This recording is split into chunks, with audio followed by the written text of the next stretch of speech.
Hi, this is Harold McGee with a few extra words on this week's materials. And in this lesson you're focusing on heat, which is an aspect of cooking that has always both fascinated me and puzzled me. Heat is a form of energy, and energy is that aspect of the physical world that causes change. It literally shakes food molecules up. It makes them move faster with more force. And it causes those molecules to vibrate more, to crash into each other more. And when it does these things, it changes those molecules. It destroys some structures and it creates new ones. The more energy there is in a given system, the more likely it is that that system is going to change, because energy is all about change. And our kitchens are based on this principle.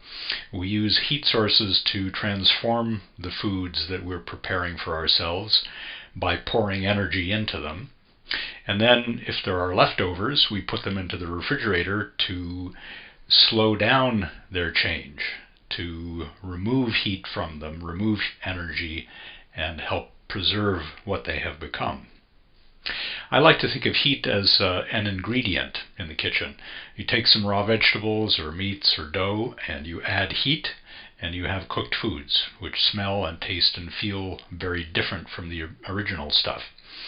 The thing about heat is that of all the ingredients in the kitchen, it's the most common. It's also the most mysterious, and that's because it's hard to measure and hard to control.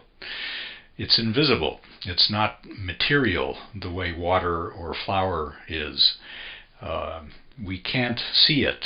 We can measure temperatures with a thermometer, but temperature isn't the same as heat. It's a measure of the agitation of the molecules in a burner or a pan or a food that has been caused by the heat energy that they've absorbed. But temperature is the best we can do in the way of measuring, and one of my favorite kitchen utensils is a point-and-shoot thermometer. It looks like a handgun, and you point it at an object and you pull the trigger, and a little screen on the thermometer gives you a measurement of the surface temperature of the object that you're pointing it at. And so you can use it to get instantaneous temperature readings of just about anything. And the more you use it, I find, the more you begin to understand the flow of energy in the kitchen and in cooking. You're learning a lot in this lesson about the physics of heat, and at first it all may seem pretty abstract, but it'll make more sense if you try to connect these ideas and insights with simple observations of what happens in your own kitchen. For example, you want to boil water to make pasta.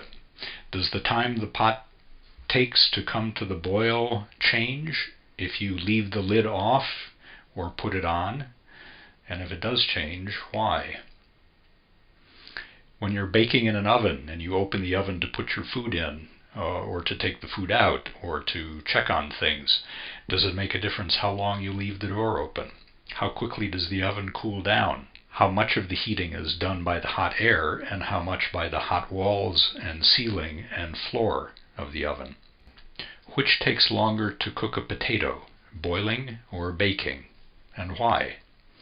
Why can you safely put your arm in an oven but not a pot of boiling water?